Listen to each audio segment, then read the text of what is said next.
suis béni, tous les jours de ma vie je suis béni.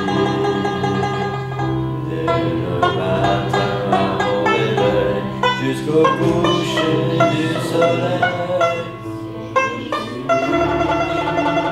je suis béni.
Alléluia. Je vous confirme que j'ai un peu plus, pas moins de force que le pasteur, mais presque. Puisque effectivement la semaine a été très difficile. Pour moi personnellement aussi, et la majorité des difficultés qui nous sont arrivées cette semaine sont arrivées à notre famille en général. Donc nous avons tous subi plus ou moins la même chose, avec la même intensité, ce qui fait que nous sommes tous plus ou moins sur les rotules, ce qui finalement est une bonne chose, puisque la meilleure position dans laquelle nous puissions être pour que le Seigneur nous bénisse, c'est sur nos genoux finalement. Donc je dis malgré tout merci Seigneur, parce que je crois, et quand je dis je crois, ce n'est pas un espoir, c'est une conviction personnelle. Je crois parce que je sais que Dieu a tout en contrôle, qu'il y a une raison pour la saison que je traverse, que je ne dois pas m'inquiéter du lendemain. J'ai redécouvert ce verset récemment lorsque la Bible dit, je pense que c'est dans Matthieu, ne vous préoccupez pas du lendemain, le lendemain prendra soin de lui-même. La version originale dit, vous avez assez de problèmes aujourd'hui pour devoir y ajouter en plus ceux du lendemain. Et j'ai dit un grand amen lorsque j'ai lu ce verset. Oui Seigneur, j'ai assez de galères aujourd'hui, celle de demain, tu t'en occuperas demain. Moi je ne m'en occuperai pas. Donc merci Seigneur, parce que nous sommes toujours là, nous sommes toujours debout, nous allons continuer à pousser, nous allons continuer à aller de l'avant, parce que comme je l'ai rappelé récemment lors d'un repas de famille, cette église, ça n'est pas notre église, c'est l'église du Seigneur. C'est lui qui l'a dit lorsqu'il a révélé, lorsque Pierre a eu cette révélation, lorsqu'il faisait un feu de camp, que Pierre a dit, tu es le Christ, le Fils du Dieu vivant, et Jésus-Christ a répondu, je te laisserai bâtir cette église comme toi tu as envie selon tes préceptes et moi je vais t'inspirer. C'est pas comme ça qu'il l'a construit. Il a dit, je bâtirai mon église sur la révélation que je donne. Donc à chaque fois qu'il y a un problème dans l'église, à mon niveau, puisque je ne suis qu'assistant, je vais dans la prière, je dis Seigneur, si je peux aider, je vais aider. Mais il est hors de question que je prenne cette charge sur mes épaules parce que ça n'est pas notre église, c'est la tienne. Alors prends soin de ton église, soutiens ton église, protège ton église, Et ensuite, s'il y a une révélation dont nous avons besoin pour construire quelque chose et pour aller de l'avant, alors Seigneur, que ton onction coule, que ta révélation coule, et que nous puissions faire notre travail, que nous puissions travailler avec toi. Mais c'est un principe très important, ça n'est pas de la fainéantise spirituelle. C'est quelque chose de très important de comprendre quel est notre travail et quel est le travail du Seigneur. Il y a une part de travail que le Seigneur fait lui-même. Et j'aime ce verset qui dit que Dieu lui-même prend soin de nous. J'avais partagé ça un jeudi où on avait eu cette pensée en disant qu'il y a des travaux spécifiques. On voit des histoires dans la Bible où Dieu envoie des anges. Pour bénir, pour délivrer, il y a des choses pour lesquelles Dieu envoie des anges. Mais dans le Nouveau Testament, lorsqu'il est question de prendre soin de ses enfants, la Bible dit Dieu lui-même prendra soin de vous. Il n'envoie pas des anges pour faire le travail, il s'implique lui-même. En tant que père, il met son cœur. Et lorsque moi je suis en détresse, lorsque moi j'ai un problème, ça n'est pas un Dieu distant qui envoie un ange pour faire le travail parce que lui ne veut pas s'impliquer. Il met ses mains, il met son cœur et lui-même va venir dans ma situation pour prendre soin de moi dans cette situation. Alléluia. Alléluia. Alléluia. J'aimerais partager avec vous une pensée que le Seigneur a mise sur mon cœur lorsque nous avons eu la conférence à Beers récemment. Le pasteur Yeroun avait partagé la parole du Seigneur. Je dis merci au Seigneur parce qu'il n'a pas prêché. Il a fait aussi un atelier de prédication. Il avait plusieurs choses sur son cœur et il a invité régulièrement l'Église à participer. Nous avons fait plusieurs fois des moments de prière contre des choses bien spécifiques. Et je dis merci Seigneur pour cette génération qui n'essayent pas de se mettre en valeur derrière un pupitre, qui n'essayent pas de prouver à l'Église qu'ils ont compris des choses et que l'Église va dire « Waouh, cet homme est incroyable, il a la science infuse ». Je remercie le Seigneur pour ces hommes et ces femmes, pour cette génération qui dit « Seigneur, je ne suis rien, mais je veux que ta gloire éclate. Je veux que quand les gens partent, ils ne connaissent pas mon nom et qu'ils puissent dire « La présence de l'Éternel était réellement dans ce lieu ». Je dis merci Seigneur pour cette génération d'hommes et de femmes qui sont prêts à, ces Jean-Baptiste, qui sont prêts à reconnaître que même si ce sont les précurseurs du Seigneur lui-même, ils annoncent, ils préparent le terrain, ils préparent la gloire et la manifestation du Seigneur avec cette mentalité « je ne suis pas digne » de délier ses chaussures. Je dis merci Seigneur pour cette génération qui s'oublie elle-même et qui fait la place pour que le Seigneur puisse prendre toute la place. Alléluia.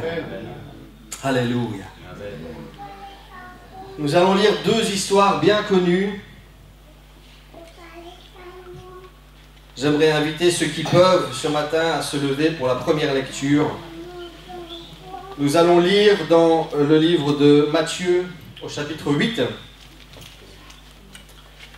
à partir du verset 18.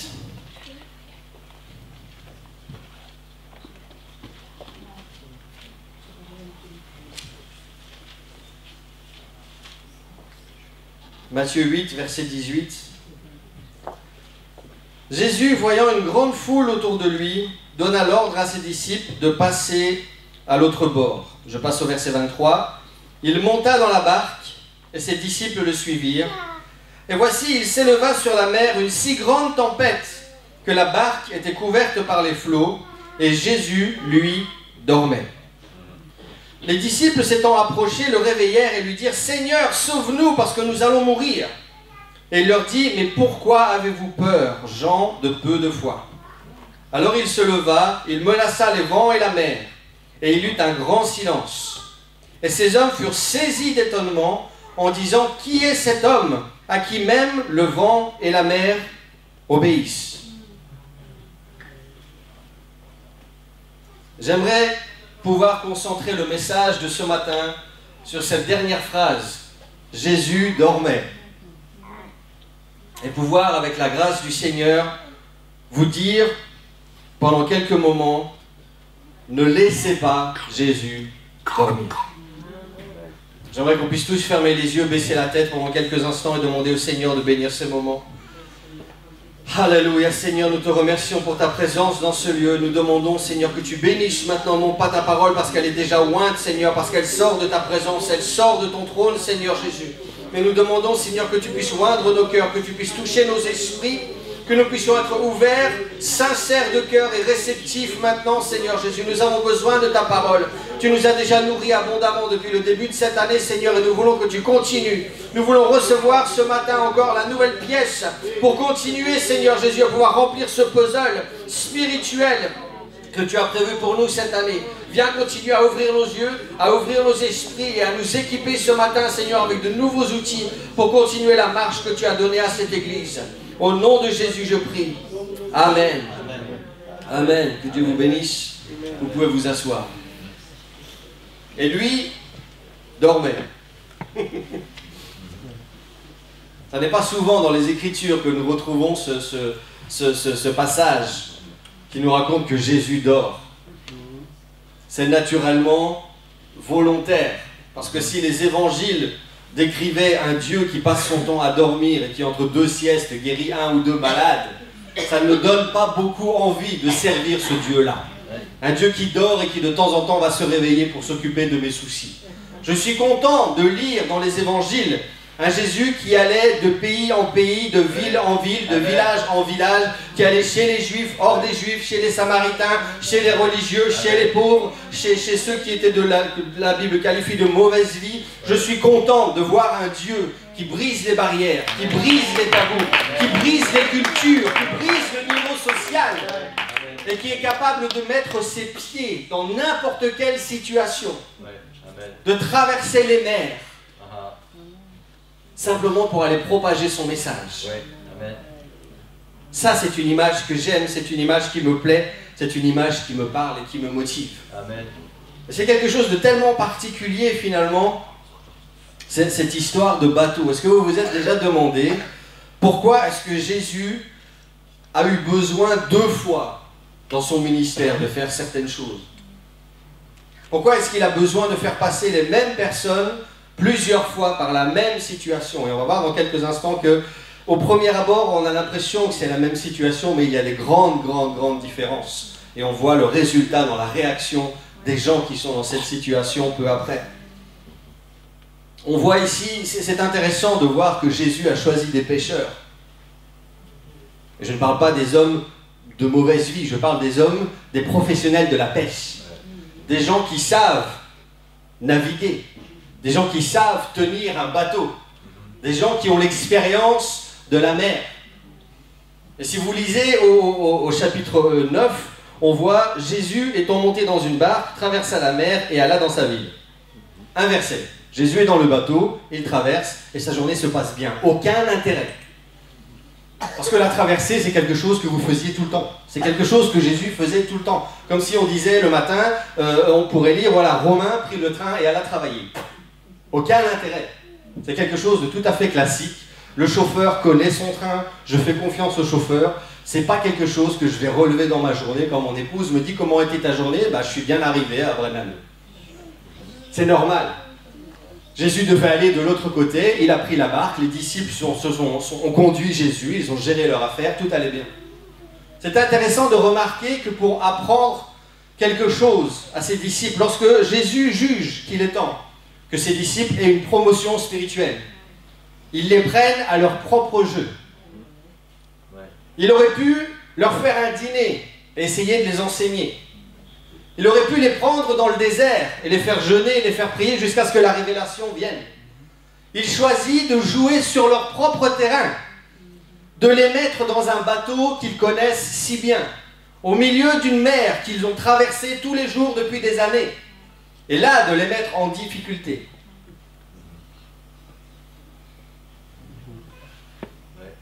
Et pendant que eux galéraient, lui dormait. Et il y a déjà quelque chose qui s'est passé la première fois.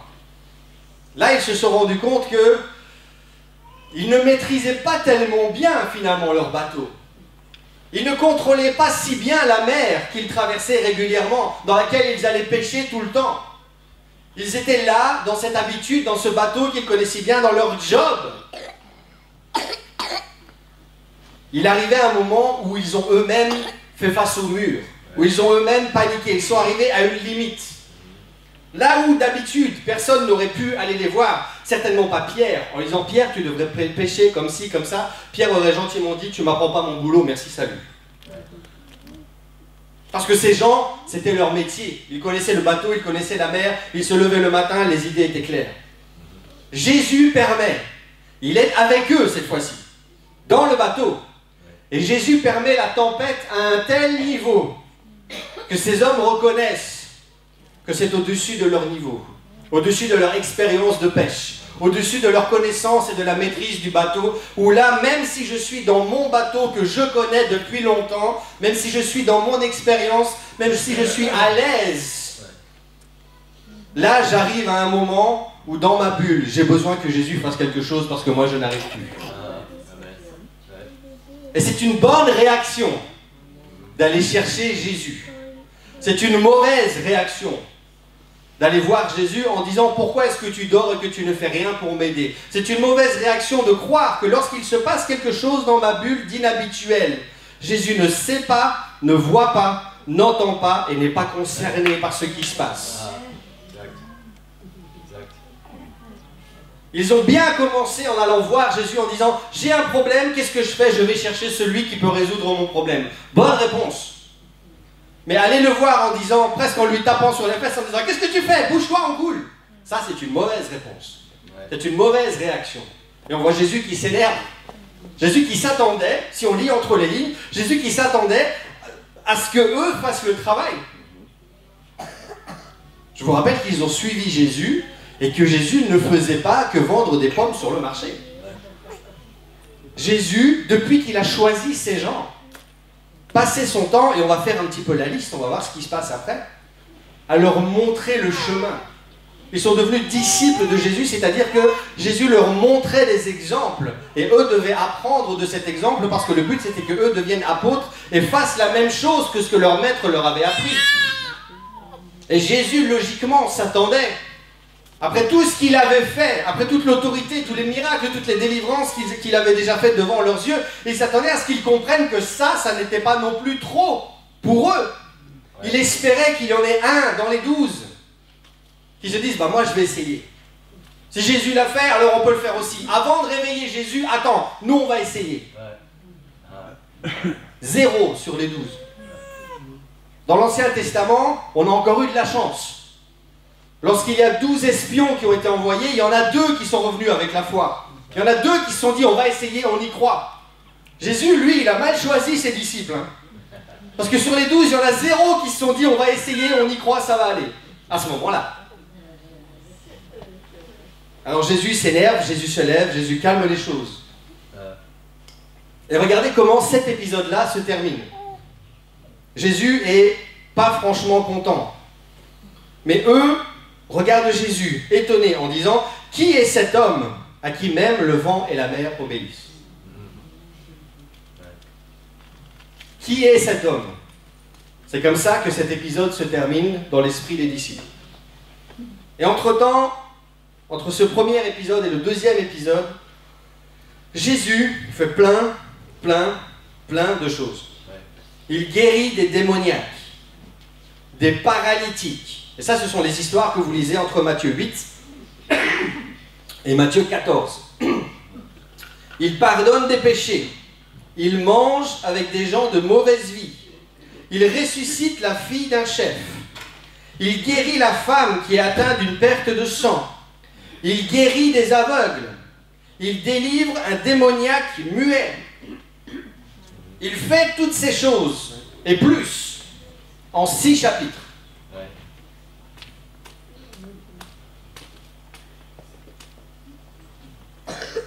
C'est entre ces 2 moments qu'on retrouve Jésus qui parle de la moisson. On retrouve Jésus qui dit que voyant cette foule, il fut ému de compassion pour elle, parce qu'elle était languissante, elle était abattue, comme des brebis qui n'ont pas de berger. Alors il dit à ses disciples, la moisson est grande, mais il y a peu d'ouvriers. Priez donc le maître de la moisson, pour qu'il envoie des ouvriers dans sa moisson. Et qu'est-ce qu'il fait juste après? Ayant appelé ses 12 disciples ensuite, il leur donna le pouvoir de chasser les esprits impurs, de guérir toute maladie et toute infirmité, en leur disant « Allez et prêchez », en disant « Le royaume des cieux est proche. Guérissez les malades, ressuscitez les morts, purifiez les lépreux et chassez les démons. vous avez reçu gratuitement, donnez donc gratuitement aussi. Ouais. Et ça répond à la question, qu'est-ce qu'un ouvrier dans la moisson? Comment est-ce que je fais avancer le royaume de Dieu? Un ouvrier dans la moisson selon Jésus, c'est plus que de faire du porte-à-porte, on en parlait avant la réunion, que de faire du porte-à-porte pour dire aux gens « Jésus t'aime ». Jésus dit à ses disciples, il y a peu d'ouvriers, et pour vous envoyer dans la moisson, il les appelle et il leur donne le pouvoir de chasser les esprits impurs. D'après Jésus, être un ouvrier dans la moisson, c'est être capable de guérir les malades, ressusciter les morts, purifier les lépreux et chasser les démons. Ouais. Et ça explique pourquoi il y a aussi peu d'ouvriers dans la moisson. Parce qu'il y a peu de gens qui sont au niveau, ou même plus simplement, et c'est ça qui est triste, qui ont envie de pouvoir guérir des malades, ressusciter des morts, purifier les lépreux ou chasser les démons. Pourquoi? Parce que Jésus nous l'explique dans sa journée sensationnelle, avec cette femme atteinte d'une perte de sang. Si vous lisez l'histoire, vous vous rendez compte que toutes ces guérisons se passent en même temps, ou l'une après l'autre. Jésus n'a pas le temps de respirer. Et je pense que c'est ça qui nous fait peur parfois. La Bible dit qu'un homme, un chef, vient voir Jésus en lui disant « Ma fille est morte, mais si tu prononces une parole, elle va vivre. » Et Jésus lui dit « Ne t'inquiète pas, ta fille vivra. » Jésus se lève et il est en route. Il est occupé avec un dossier. Il est en route pour aller voir cette fille. Pendant qu'il est en route, il y a la foule qui le suit et cette femme qui est atteinte d'une perte de sang. Et pendant qu'il est déjà occupé sur un dossier, cette femme vient, touche Jésus et est guérie. Il y a une deuxième guérison qui s'opère, alors que Jésus était encore occupé sur autre chose. La Bible dit que lorsqu'il est arrivé à cette maison et qu'il guérit cette fille, en sortant de la maison, il fait un pas dehors, les aveugles arrivent chez lui en disant « Seigneur, redonne-nous la vue, nous en avons besoin ». Jésus guérit ces hommes s'en vont, et la Bible dit, c'est littéral, alors qu'il s'en allait, un autre arrive en lui disant « Seigneur, mon fils est atteint d'un démon ». Jésus n'avait pas un agenda en disant « Bon, à 8h, on va guérir celui-là, à 10h, on va guérir celui-là, à midi, on fait une pause parce que c'est le déjeuner ». Jésus était disponible. Jésus était rempli de puissance et d'onction. Tous ceux qui voulaient venir pouvaient venir n'importe quand. Et Jésus bénissait, Jésus guérissait. C'est tellement impressionnant, on pourrait prêcher juste là-dessus. Jésus savait naturellement, puisque Jésus est Dieu. Mais Jésus n'a même pas prononcé une seule parole pour libérer cette femme atteinte d'une perte de sang. Il a laissé sa foi à elle faire le travail. Lui était rempli d'onction, il était prêt. Et c'est simplement quelqu'un qui s'est connecté, qui a pris en Jésus ce dont ils avaient besoin. Est-ce que c'est possible que parfois nous n'ayons pas envie d'être des ouvriers dans la moisson parce que nous avons peur d'avoir un agenda trop rempli? Parce que nous avons peur que le Seigneur nous dise « Tu n'auras plus de temps pour ta télé, entre l'aveugle, le muet et le possédé. Tu n'auras plus de temps pour Facebook. Il va falloir faire des priorités dans ta vie. »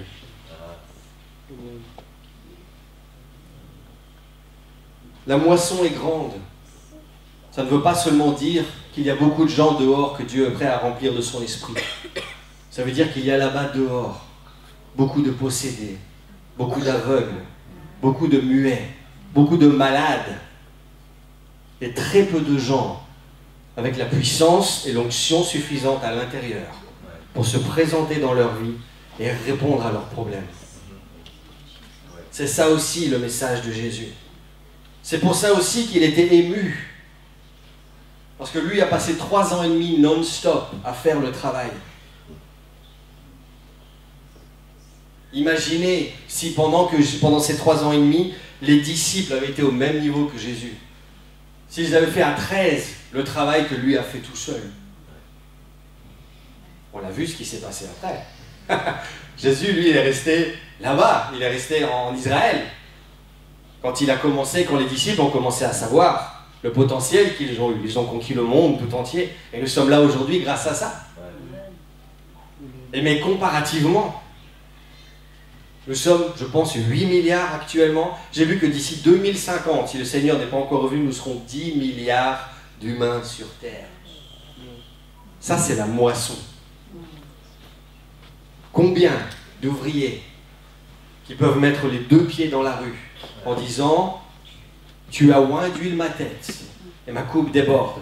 Et je suis prêt à aller rencontrer l'aveugle, le muet, le boiteux, le sourd, et à faire avancer le royaume de Dieu. Et tout ça sont des choses que les disciples ont vues et que les disciples ont vécues. Et c'est une des grandes différences entre la première tempête et la deuxième. C'est qu'après la première, avant la deuxième, ils ont reçu le pouvoir. Ils ont reçu l'autorité. Il y avait quelque chose de plus sur eux, qu'ils n'ont pas compris tout de suite, mais qui en a fait quand même réagir un sur les 12. Lorsque Jésus recommence l'expérience, en disant « J'espère que maintenant ils vont quand même comprendre autre chose ». La première tempête est venue, Jésus a fait tout le travail. Lui dormait, eux n'ont rien fait. La deuxième tempête est venue, quelques chapitres plus loin, dans Matthieu 14. À partir du verset 23, on voit que Jésus oblige les disciples à monter dans la barque et à passer avant lui de l'autre côté. Ça, c'est juste après la multiplication des pains. Je rappelle que, si vous voulez un petit travail à domicile, lorsque la multiplication des pains s'est terminée, il y avait assez de reste pour remplir 12 paniers. C'est-à-dire que chaque disciple, après avoir servi la foule, est reparti pour lui-même avec un panier plein dans la barque. Je vous laisse travailler avec cette pensée. Jésus obligea ses disciples à monter dans la barque et à passer avant lui de l'autre côté pendant qu'il renverrait la foule. Quand il l'eut renvoyé, il monta sur la montagne pour prier à l'écart. Et comme le soir était venu, il était tout seul. La barque était déjà au milieu de la mer et elle était battue par les flots, car le vent était contraire. À la 4e veille de la nuit, Jésus alla vers eux en marchant sur la mer. Et lorsque les disciples virent Jésus marcher sur la mer, ils furent troublés et dirent « C'est un fantôme !»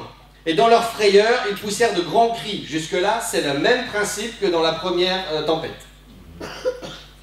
Tempête, peur, galère. Sauf que là, Jésus n'est plus dans le bateau. Alors Jésus apparut et leur dit aussitôt « Rassurez-vous, c'est moi, n'ayez pas peur !» Et Pierre lui répondit « Seigneur, si c'est toi, ordonne que j'aille vers toi sur les eaux. » Et il dit « Viens !»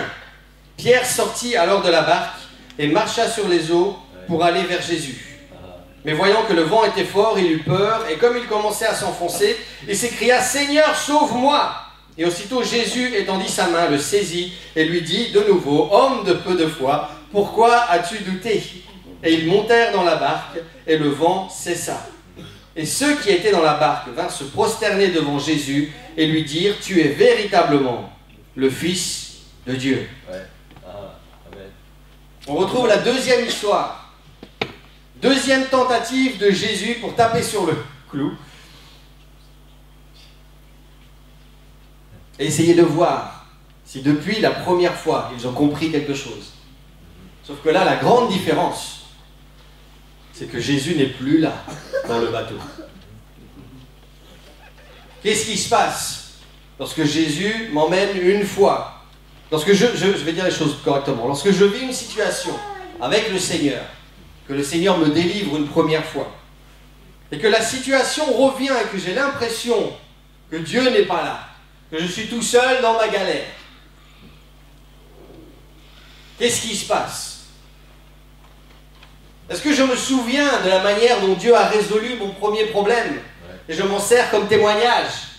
Je peux dire, Jésus l'a fait une fois, il va le faire une deuxième fois, ou alors si Jésus l'a fait, il m'a montré l'exemple, alors moi je vais faire comme Jésus a fait, et ça va résoudre mon problème. Ou alors est-ce que la première fois, je panique et je vais chercher Jésus, et la deuxième fois, je panique et je vais chercher Jésus, et Jésus n'est pas là, alors je retourne à ma panique. C'est ce qui s'est passé ici. Ces hommes qui marchaient avec Jésus tous les jours n'ont même pas reconnu Jésus de loin. Ça confirme leur mentalité lorsqu'ils ont terminé la première tempête. Mais qui est cet homme à qui même le vent obéit? On retrouve cette même mentalité ici. Jésus n'est plus dans le bateau. Jésus marche sur l'eau. Il arrive au loin. Même réflexe. Mais qui est cet homme? Et merci Seigneur, parce que là, sur les 12, après avoir reçu l'autorité, après avoir vu tout ce que Jésus était capable de faire, il y en a un qui a fait travailler ses jugeotes et qui s'est dit, moi je veux réfléchir différemment, je veux essayer quelque chose d'autre maintenant.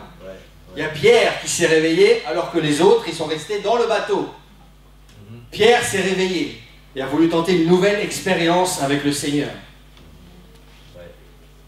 Et cette expérience, cette réaction de Pierre lui a donné un témoignage unique par rapport à tous les autres.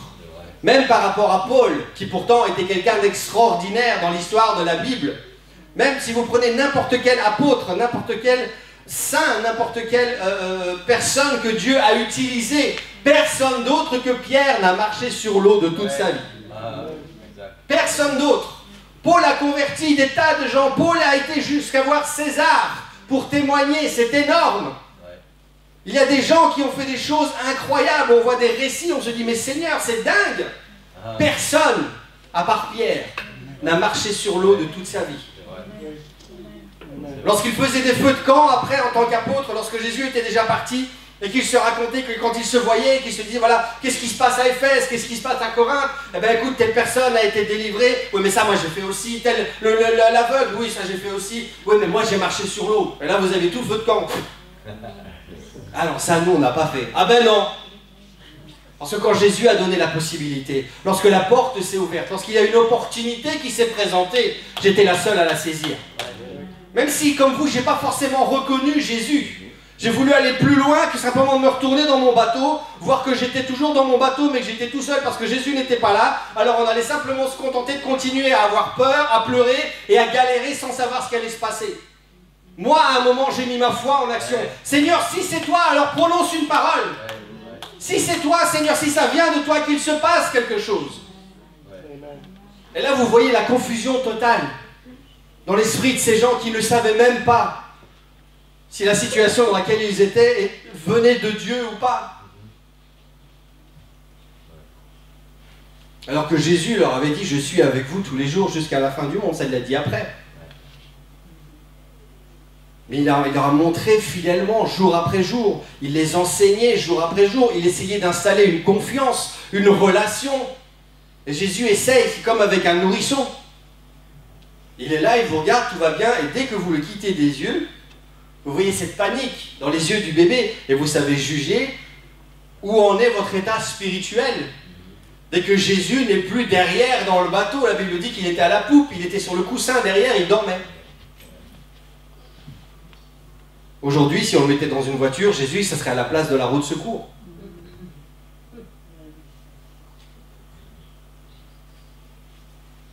Est-ce que c'est là que Jésus est dans ma vie? Est-ce que Seigneur, je roule tant que tout va bien, et s'il y a une panne dans le moteur, alors je te réveille, je viens te chercher? Qu'est-ce qui se passe si un jour la grâce de Dieu s'arrête? Qu'est-ce qui se passe si un jour Dieu décide que maintenant c'est le moment de promotion spirituelle parce que j'en ai assez que tu sois un bébé malgré tout ce que j'essaye de t'apprendre, malgré tous les enseignements que tu reçois à l'église, malgré tous les témoignages que tu entends, tu ne fais rien, tu ne bouges pas, il n'y a rien qui se déclenche, il n'y a aucune réaction dans ta vie. Qu'est-ce qui se passe un jour quand tu vas ouvrir le coffre de ta vie et que la roue de secours ne sera plus là? Comment est-ce que tu vas réagir? Il dormait sur un coussin. Qui a mis ce coussin? Est-ce que c'est Jésus qui a pris un coussin? Parce que, vous savez, les choses qui nous font peur ne l'impressionnent pas du tout. Est-ce que Jésus, qui savait qu'il allait y avoir une tempête, s'est dit, moi, ça va pas m'empêcher de dormir? Ou est-ce que c'est les disciples qui ont voulu mettre Jésus à l'aise en disant, Seigneur, tu peux dormir, mais on va t'aider en plus à ce que tu sois confortable quand tu dors là-bas dans le fond, tant qu'on n'a pas besoin de toi? Est-ce qu'on s'assure que Jésus est son petit coin tranquille dans un coin de notre vie, volontairement? Est-ce qu'on lui prépare un espace qu'on peut gentiment fermer? Prends ton coussin, va dormir derrière. Si j'ai besoin de toi, je t'appelle. Ça n'est pas un chien que nous servons. Ça n'est pas un serviteur. C'est le Seigneur des Seigneurs, le Roi des Rois, le Dieu de toutes les armées. L'Éternel est son nom. il est plus qu'éternel. Est-ce que vous saviez ça? Les anges sont éternels. Mais ils ont un commencement, puisque Dieu les a créés. Dieu est plus qu'éternel, il est infini. Parce qu'il n'a pas de commencement, il n'a pas de fin. Il est l'Éternel des armées, il est le Dieu infini, le Dieu insondable, la Bible dit. Et ce Dieu-là, je le mets à la poupe, je le mets sur un coussin, je le mets dans le coffre. Très bien. Si c'est comme ça que tu veux vivre ta vie, très bien. Mais sache qu'un jour, Dieu va t'obliger à remonter dans ton bateau. Il obligea les disciples à monter dans la barque. Les disciples voulaient rester là où il y avait des paniers, là où il y avait du pain, là où il y avait de la nourriture, là où il y avait de la provision, sur la terre ferme. Parce que s'il y a la tempête, c'est sur la mer. Et Jésus les a obligés en disant non, non, maintenant vous allez dans ce bateau. Maintenant, c'est le moment où Jésus se réveille de la poupe. C'est le moment où Jésus sort du coffre en disant maintenant, dans ta vie, je reprends ma place de Dieu et je vais t'expliquer ce que moi j'attends de toi.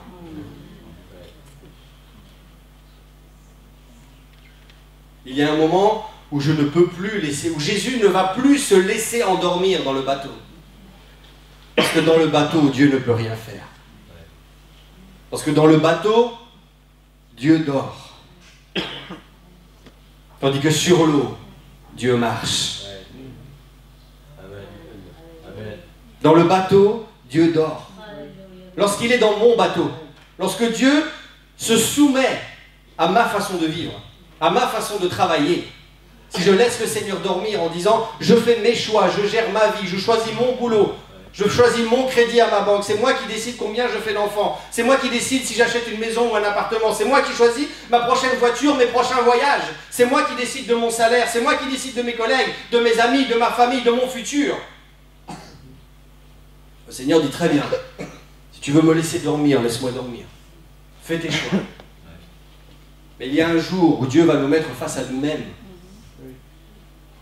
Pendant une période, peut-être que nous serons fructueux, nous aurons du succès dans nos entreprises. Nous aurons fait les bons choix professionnels, les bons choix dans la société. Très bien. Il y a un moment où Dieu va nous obliger à nous remettre dans un bateau qui ne nous plaira pas. Il va à un moment commencer à mettre des choses, une tempête dans notre vie, où on ne comprendra rien du tout.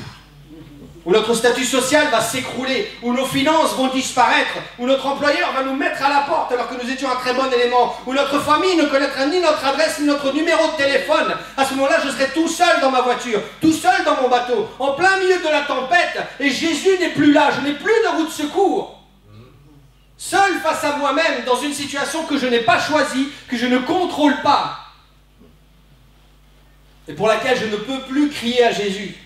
D'une part parce qu'il n'est plus là, et d'autre part parce que ça fait tellement longtemps que je ne l'ai plus appelé que je ne saurais même plus comment faire. Parce que je l'ai laissé dormir pendant tellement longtemps. Mais Dieu, dans sa grâce, au lieu de partir dans le bateau de quelqu'un d'autre qui lui va le faire travailler, reste dans ma vie. Prends le temps d'investir dans ma vie, de me remettre moi dans la même tempête, dans la même situation, mais lui est différent.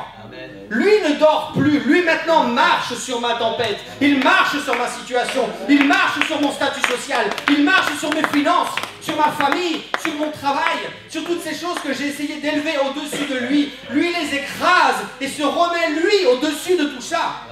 Pour me faire comprendre qu'il est Dieu, que c'est un Dieu jaloux et que personne ne prendra sa place, que mon travail ne peut pas se mettre à côté de lui, que ma santé, ma famille ou mes finances ne peuvent pas se mettre à côté de lui. Je ne peux rien élever dans ma vie qui puisse avoir autant de valeur que lui. Et si j'essaye, lui va prendre du plaisir, mes frères et mes sœurs. Il va prendre du plaisir à remettre tout ça sous ses pieds, devant mon nez. Parce qu'on ne joue pas avec Dieu. On ne joue pas avec Dieu. Lui va revenir en marchant sur la tempête. Parce que ces choses qui me font peur, lui marche dessus. Lui dort dessus. Lui n'est pas du tout impressionné parce que c'est lui qui a créé ces choses. C'est lui qui domine ces choses. Le texte original dans la première tempête dit que lorsque Jésus a parlé à la tempête, il a dit « Sois muselé ». Il a mis une muselière au vent et à la tempête. Comme on le ferait à un chien qui essaierait d'être dangereux, qui est en laisse, mais vous avez du mal à contrôler. Ce chien qui va aller mordre quelqu'un, ce chien qui fait du bruit, vous lui mettez une muselière, et ça devient un tout petit chihuahua, inoffensif. C'est exactement ce que Jésus a fait la première fois. Il a vu ces choses qui essayaient d'impressionner les disciples, et il a mis une muselière dessus. Et la nature a reconnu que c'était le boss qui parlait. Et la nature s'est tue. Parce qu'elle savait qui était en train de mettre la muselière. C'est le propriétaire du chien qui est arrivé et qui lui a dit maintenant, ça suffit. Ce n'était pas un passant qui avait peur, qui essayait de mettre sa main en espérant que le chien ne la mangerait pas. C'était le propriétaire de la terre, de la mer, du vent et de la tempête qui revenait en disant c'est moi, silence. Et ça, il l'a fait depuis le bateau, depuis la roue de secours, depuis le coffre. Alors imaginez ce qui se passe. Imaginez ce qui se passait, j'ai envie de dire, dans le cœur de la tempête. Lorsque Jésus, qui avait pris le temps de prier le soir auparavant, arrive en Dieu de majesté en marchant sur les éléments. Plus simplement comme un homme qui est soumis aux lois physiques. Il dormait dans le bateau, mais il tanguait avec le bateau. Il était mouillé avec le bateau. Il était physiquement dans le bateau. Maintenant, c'est ce Dieu qui n'a plus de limites. C'est ce Dieu qui a créé l'univers. C'est ce Dieu qui n'est plus soumis aux lois physiques, mais qui domine toutes les lois physiques. Il vient, il se présente comme un Dieu qui fait quelque chose qu'il n'est pas possible de faire. Il marche là où ça n'est pas possible de marcher. Il domine quelque chose que l'homme ne peut pas dominer ou contrôler. Il change son approche. Il me remet dans la même situation. Il remet mon nez sur ce problème. Il remet mon nez sur mon orgueil et sur mon comportement prétentieux par rapport à sa présence et à sa majesté. Et il dit maintenant, je ne suis plus ton pote, je ne suis plus ton ami, je ne suis plus le gars qui attend dans le coffre. Je suis le Dieu Tout-Puissant et tu vas respecter ça. Maintenant, je viens en dominateur des éléments. Et je le fais pour toi. T'écraser et te rappeler que je suis Dieu et que tu n'es rien du tout, parce que je veux que tu comprennes que tu es mon fils, que tu es ma fille et que tu as un héritage, que tout ce que je fais tu peux le faire aussi, mais que je n'arrive pas à provoquer un déclic dans ta vie. Je te montre par des signes, des prodiges, des miracles, je réponds à tes prières, j'interviens dans ta famille, je te donne un travail, je restaure ta santé et il n'y a rien qui se déclenche. Alors si quand je dors, tu ne comprends pas, je vais me réveiller dans ta vie. Je vais te mettre dans une misère que tu ne comprends pas et que tu ne contrôles pas. Mais je vais te prouver que ça n'est pas complètement hors de contrôle. Parce que moi, je domine toutes choses. Et les choses qui te font peur, je les mets sous mes pieds. Et là, Jésus ne vient pas en tant que rabbi. Il n'est pas là pour montrer quelque chose et être suivi par ses disciples. Il ne marche pas devant ses disciples ou devant la barque. On ne retrouve pas, c'est tellement particulier. Jésus aurait pu être de nouveau dans la barque, sauter hors de la barque et dire si vous m'aimez, suivez-moi, on va essayer ensemble. Il a sauté cette étape. Il n'a pas commencé à les prendre par la main en disant je vais te donner encore un bibi et j'espère que celui-là tu vas le digérer. Il a dit maintenant on passe à une étape au-dessus. Il n'y a pas de transition. Maintenant il y a un potentiel. Il y a une possibilité, il y a une porte ouverte que personne ne peut fermer. Est-ce que tu vas la prendre ou pas? Il y a 11 hommes qui sont restés avec leur biberon. 11 hommes qui sont restés dans la barque. Qui sont restés dans ce que eux connaissaient, dans ce que eux pouvaient plus ou moins contrôler. Il y a un homme qui a compris ce que Jésus voulait faire. Seigneur, si c'est toi, alors prononce une parole. Au milieu de la tempête, prononce une parole. Et qu'il se passe quelque chose de différent dans ma vie. Amène-moi à toi. Si c'est ça la raison de ma tempête, Seigneur Jésus, si c'est pour ça que tu as changé, si c'est pour ça que j'ai eu peur pendant tellement longtemps sans comprendre, alors Seigneur, je veux qu'il se passe quelque chose de différent. Je veux que je sorte de cette tempête différent. Je veux comprendre, Seigneur Jésus. Amen. Amen. Ah. Et là, la réaction du Seigneur, ça n'est pas comme certains d'entre nous, les papas, lorsque nos enfants ne savent pas marcher, alors on espère, on les pousse pour qu'ils marchent. Et lorsqu'ils arrivent à marcher et à courir, on essaie de les arrêter parce qu'on a peur qu'ils tapent partout. Jésus n'a pas été comme ça. Oh non, non, non, t'as compris, c'est bien, mais on fera une tempête plus tard, juste avec toi et moi, et je t'expliquerai comment ça marche, tu auras la théorie, et puis après je te prendrai par la main, on sortira du bateau. Non, non, non, non. Jésus, il a dit, ce qu'il a lancé en plein milieu de la tempête, c'est qu'il te soit fait selon ta foi. Si tu crois dans ce que je vais prononcer, alors tu le verras s'accomplir. Et Pierre a lancé simplement, Seigneur, si c'est toi, alors dis que je vienne. Et Jésus a simplement dit, viens. Sors du bateau. Arrête de vivre cette vie dans laquelle je dors, dans laquelle je ne peux rien faire, dans laquelle je suis actif une fois de temps en temps quand tu galères. Cette vie dans laquelle je n'ai pas de ta part le respect et la révérence que je devrais avoir en tant que Dieu. Sors de ce bateau. Sors de cette mentalité. Et viens marcher sur l'eau avec moi. Alléluia. Alléluia. Alléluia. Et Pierre sort. Pierre marche. Pierre prend cette pierre valide. Il accomplit cette parole lorsque Jésus leur a donné l'autorité quelques chapitres avant. Pierre prend cette parole, il l'accomplit. De la même manière que lorsqu'il faisait ce feu de camp et que Jésus lui a dit, sur cette révélation, je bâtirai mon église, je te donne les clés. Il a validé cette parole de Jésus le jour de la Pentecôte. De la même manière, quand Jésus a dit, je vous donne l'autorité, Pierre a validé cette parole lorsqu'il a posé son premier pied sur l'eau. Et remarquez ceci, le fait qu'il ait marché sur l'eau n'a pas arrêté la tempête. Mais ça a changé sa marche, complètement. À partir de ce moment-là, quand vous avez, dans votre vie, marché une fois sur l'eau, alors après la barque devient tellement ennuyeuse. Parce qu'il ne pourra jamais se passer dans la barque ce que vous avez vécu sur l'eau. Le Jésus qui est sur l'eau est le même que celui qui est dans la barque. Mais cette expérience que vous avez vécue, cette connaissance de Jésus-Christ, c'est une chose d'être dans le bateau, de laisser Jésus faire les choses, de recevoir ses enseignements, oui Seigneur, oui Seigneur, oui Seigneur. C'est autre chose en plein milieu de la tempête, lorsque plus rien ne va et que je ne comprends pas pourquoi d'être dans cette tempête, pas de la subir, mais d'être en plein milieu de cette tempête sur l'eau avec Jésus main dans la main. Et là Jésus aurait pu faire une étude biblique à Pierre sur l'eau au milieu des vagues et lui seul aurait pu la recevoir. Parce qu'il y a des révélations que vous ne recevrez pas dans la barque, mes frères et sœurs. Même si Jésus est réveillé, il y a des révélations que votre vie, que votre routine, que vos habitudes ou que votre confort ne vous permettront pas d'obtenir. Parce que le royaume de Dieu, il est forcé. Mais ce sont les violents qui vont s'en emparer. Dieu est disponible. Sondez l'Éternel. Dieu est prêt à révéler. Il y a des choses cachées que Dieu est prêt à révéler. Mais ces choses, vous ne les obtiendrez pas dans la barque. Ces choses, il faudra aller les chercher sur la mer. Il faudra marcher sur l'eau.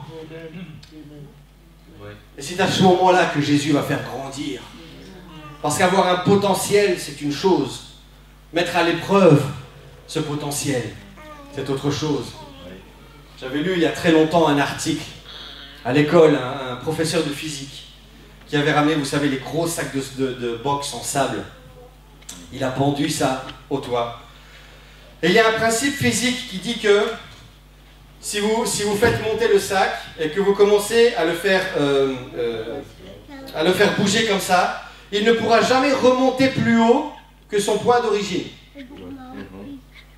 Il va continuer à vaciller, mais ce sera de moins en moins fort jusqu'à ce qu'il s'arrête au milieu. Il commence à un point, et dès que vous commencez l'opération, il ne pourra jamais aller plus haut que ce premier point. Il avait fait des formules physiques, des démonstrations, l'école, la classe disait oui, oui. Il a pris un élève, il l'a monté sur une chaise, et il l'a mis juste derrière ce sac. Il a mis l'élève en hauteur, et il a tiré le sac et il lui a mis devant le nez en disant « Est-ce que tu crois toujours dans ces principes physiques ?» Là, l'élève, il a vite relu ses cours dans sa tête. Et ensuite, il a lâché le sac. Et effectivement, le sac est revenu, Une première fois juste devant le nez de l'élève, il est reparti et puis il a continué en diminuant. Mais c'était une chose de l'entendre dans l'église, sur sa chaise. Lorsque le pasteur ou que le corps ministériel me lance quelque chose, oh oui, c'est la parole de Dieu, merci Seigneur, je le crois. Lorsque Dieu va me mettre le sac devant le nez, lorsque Dieu va me forcer à retourner dans la tempête, pour me demander si vraiment je crois, pas si j'ai compris, si je crois vraiment dans les choses que Dieu déclare, dans les promesses qu'il a faites, dans les plans et les projets qu'il a pour ma vie. Faisons bien attention aux prières que nous faisons. Ah Seigneur, je te donne toute ma vie. C'est très dangereux de prier ce genre de choses. Parce que le Seigneur est fidèle et tout ce qu'il a promis, il va l'accomplir. Vraiment? Toute ta vie? Attends, on va voir. Je vais chercher mon sac. Le Seigneur ne joue pas avec nos prières. Si vous lisez l'Apocalypse, la Bible dit que les prières des saints, les anges les recueillent et les mettent dans des vases en or dans la salle du trône.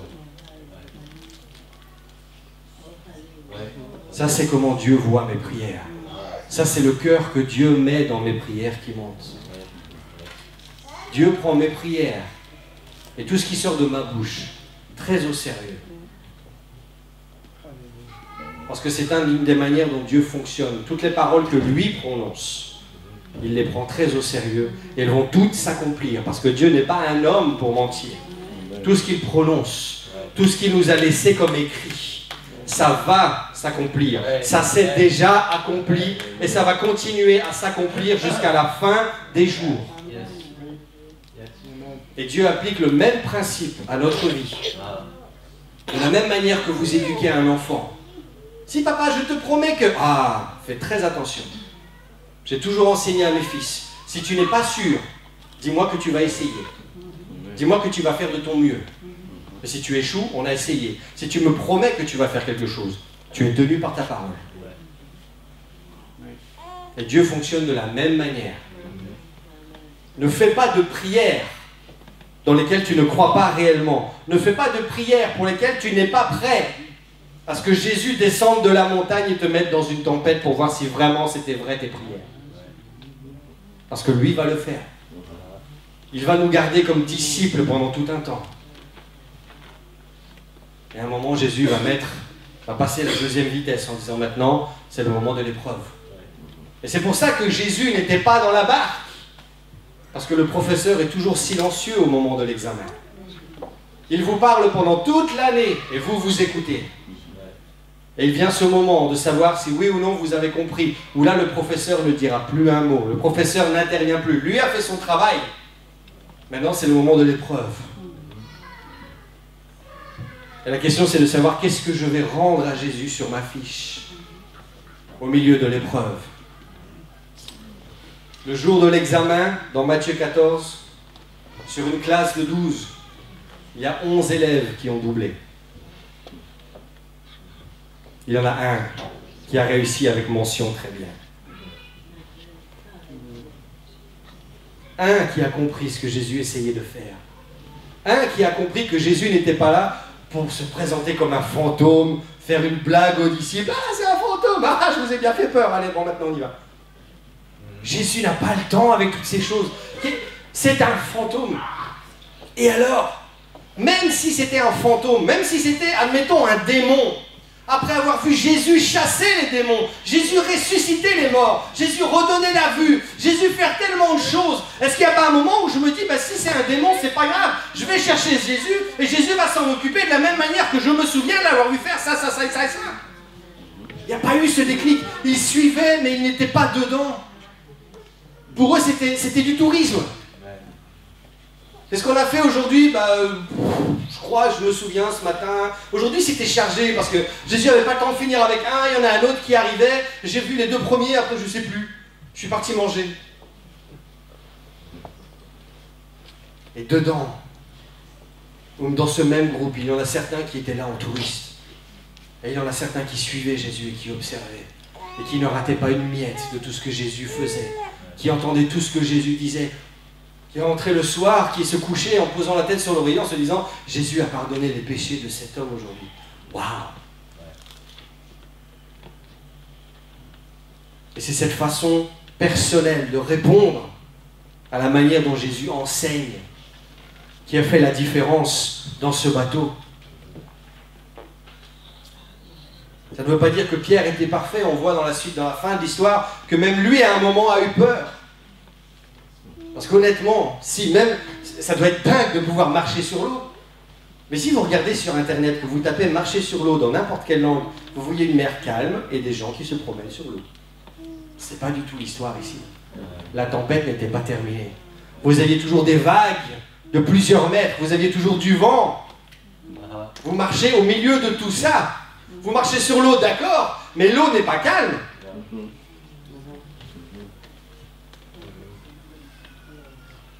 Et c'est normal, c'est humain, qu'à un moment la peur se présente. C'est une réponse humaine. Ce qui n'est pas normal, c'est que cette peur domine. Parce que le choix de laisser cette peur dominer, c'est ce qui a gardé ces 11 hommes dans le bateau. Ils ont tous eu peur. Il y en a 11 qui se sont arrêtés à avoir peur. Il y en a un qui s'est dit « j'ai peur, mais si Jésus est là, je peux faire quelque chose ». Et malgré sa peur, il a commencé à marcher sur l'eau. Et là, il a rendu sa copie à Jésus, en disant « Seigneur, regarde, j'ai compris. J'ai pas tout compris parce que j'ai encore eu peur, tu as dû me récupérer. » Et Jésus lui dit encore « Il faudra qu'on continue à travailler sur ta foi parce que tu n'as toujours pas tout compris. Mais tu as plus de foi que ces 11 hommes qui sont rentrés dans le bateau. » Et même comme ça, regardez la grâce. Jésus aurait pu être sélectif à partir de ce moment-là et dire « Je ne choisis désormais de travailler qu'avec Pierre parce que c'est le seul qui a réussi l'examen. » Jésus a gardé les 12. Il a continué à former, à travailler les 12. Quelle est la différence, mes frères et sœurs? Et je vais terminer avec cette pensée. Pourquoi est-ce que j'ai besoin que Jésus sorte du bateau et me fasse marcher sur la mer? Parce que lorsque je laisse Jésus dormir dans mon bateau, je termine ma tempête en disant « Qui est ce Jésus que je ne connais pas ?» Parce que je ne fais jamais appel à lui. Parce que Jésus a marché sur l'eau et qu'il est revenu dans le bateau. La Bible dit que les disciples vinrent se prosterner devant Jésus en disant « Tu es véritablement le Fils de Dieu. » Il s'est passé quelque chose. Parce que Jésus n'était plus dans le bateau. Mais parce que Jésus, au milieu de la tempête, est venu sur l'eau. Il est venu différemment. Il est venu en maître et seigneur. Et plus en roue de secours. Il a été reçu différemment. Et un homme qui a marché sur l'eau, a offert une révélation à 11 personnes. Qui n'ont pas passé le test, qui sont restés dans le bateau, mais qui ont compris à travers cette opération qui était vraiment Jésus. Et on pourrait se demander pourquoi est-ce qu'il a fallu que Jésus marche sur l'eau pour qu'ils comprennent cette chose. Si quelqu'un se présentait devant moi et ressuscitait un mort, mon opinion serait déjà toute faite. Mais malgré tout ce que Jésus a fait, il a fallu qu'il marche sur l'eau au milieu de la tempête. Parce que la terre, ça n'était pas leur élément. La ville, le sable, la poussière, ça n'était pas leur élément. Parce que Jésus leur enseignait des choses. Il essayait de les emmener quelque part. Mais ça n'était pas leur élément. Ça n'était pas leur zone de confort. Alors Jésus a décidé, il a pris ce moment de prière. Il a décidé, puisque vous ne voulez pas comprendre là où moi je vous emmène, alors je vais venir dans votre zone de confort. Dans ce bateau que vous connaissez si bien, dans cette mer que vous parcourez tous les jours, dans laquelle vous avez travaillé depuis tellement d'années, dans cette zone dans laquelle vous avez tellement d'expérience, dans laquelle vous êtes tellement à l'aise. Alors je vais vous remettre dedans. Je vais chambouler cette zone pour que vous ne compreniez plus rien à tout ce que vous pensiez maîtriser. Et je vais vous faire comprendre quelque chose. Je vais vous faire comprendre qui je suis. au milieu de tout ça. Ouais. Amen. Si vous traversez quelque chose, j'aimerais que nous puissions baisser la tête maintenant. Je sais que certains d'entre nous passent une vraie tempête pour l'instant. Je ne parle pas de Seigneur, j'ai une facture à payer. Je parle de vos émotions qui sont instables. Vous pensez à déprimer. Votre cœur est triste pour un problème qui ne se résout pas depuis très longtemps. Parce qu'alors que vous pensiez que les choses commençaient à se mettre en place, tout à coup maintenant c'est le chaos et c'est la misère. C'est une maladie après l'autre, c'est un problème après l'autre, c'est une attaque derrière l'autre. Il n'y a plus rien qui va, il n'y a plus rien qui fonctionne, il n'y a plus aucune prière qui marche efficacement, il n'y a plus un seul jour de tranquillité. C'est d'abord un mendiant, et puis c'est un aveugle, et puis c'est une femme atteinte de perte de sang, et puis c'est un mort, et puis c'est autre chose. Il y a toujours quelque chose qui se passe, il y a toujours un problème. Et je n'ai pas le temps de terminer mon premier problème que le deuxième survient déjà.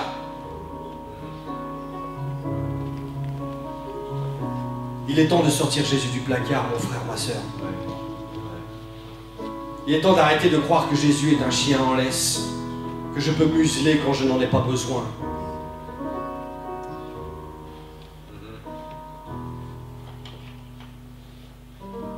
Jésus-Christ est l'Éternel des armées, qui marche sur la création, qui marche sur la tempête, qui lui peut museler tous ces problèmes que je n'arrive pas à régler.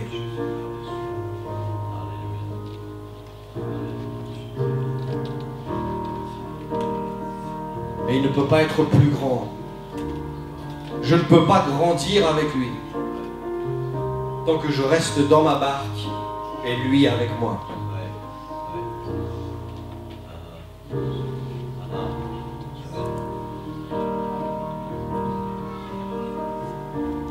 Alléluia. Alléluia. Ne laissez pas Jésus dormir. Ne laissez pas Jésus dormir. Mais réveillez-le. Réveillez-le. Non pas avec mépris. Seigneur, bouge-toi. J'ai des problèmes. Fais quelque chose. Réveillez-le avec respect. Avec révérence. Seigneur, je sais que tu peux tout faire. Je ne comprends peut-être pas tout, Seigneur Jésus. Comme Marthe et Marie. Une qui est venue voir Jésus lorsque Lazare est mort, simplement pour le blâmer. Pour dire, si tu avais été là plus tôt, mon frère ne serait pas mort, c'est ta faute. L'autre est arrivé en disant la même chose. Et elle a continué en disant, mais je crois qu'à la fin des jours, il ressuscitera. Et Jésus continue à discuter avec cette femme en lui disant, tu n'as pas tout compris, je suis la résurrection et la vie, je peux le faire ressusciter maintenant. Pourquoi? Est-ce que tu veux attendre la fin des jours pour voir ton frère être béni, pour voir ta situation être résolue? Pourquoi être victime de cette mentalité du monde? Lorsque Dieu a commencé à abattre les plaies sur le pays d'Égypte, Moïse revient régulièrement devant Pharaon en disant, laisse aller mon peuple. À un moment, Pharaon cède en disant, prie ton Dieu et qu'il arrête la plaie. Et Moïse demande, quand est-ce que tu veux que la plaie s'arrête? Il répond, demain. Pourquoi demain? Pourquoi attendre demain pour la bénédiction de Dieu, pour l'intervention de Dieu? Pourquoi repousser à demain? Ma tempête est là maintenant. Pourquoi attendre demain que Dieu marche sur l'eau? Pourquoi ne pas le recevoir maintenant? Pourquoi ne pas le laisser maintenant marcher sur mon émotion, marcher sur ma famille, marcher sur mon problème?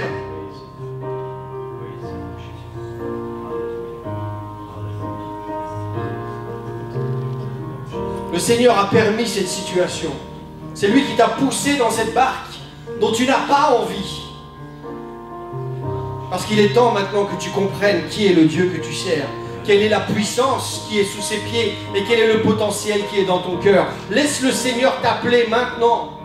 Seigneur, si c'est toi qui as mis ces choses dans ma vie, je veux marcher dessus, comme toi tu marches. Je ne veux plus avoir peur de mes problèmes, mais je veux marcher dessus avec ta puissance, comme toi tu peux le faire, Seigneur Jésus.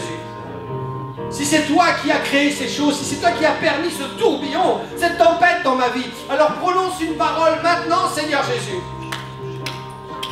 Et je vais apprendre à marcher sur mes problèmes comme toi tu le fais, Seigneur Jésus.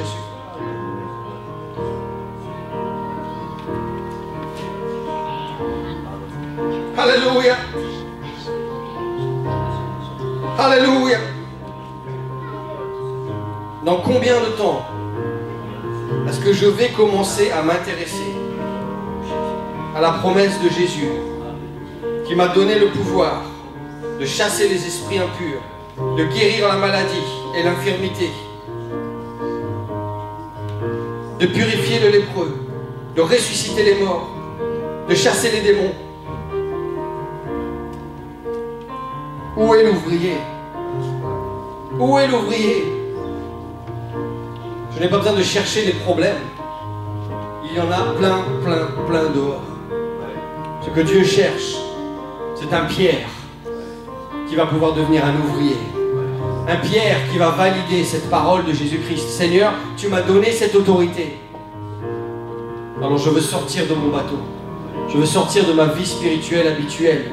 Et je veux essayer quelque chose de nouveau avec toi. Ce sera une tempête et ça ne va pas résoudre tous mes problèmes. Juste parce que je vais répondre à ton appel et marcher sur l'eau, ça ne va pas arrêter ma tempête.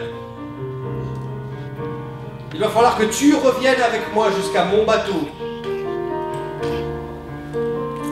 Et qu'à nouveau tu calmes la tempête.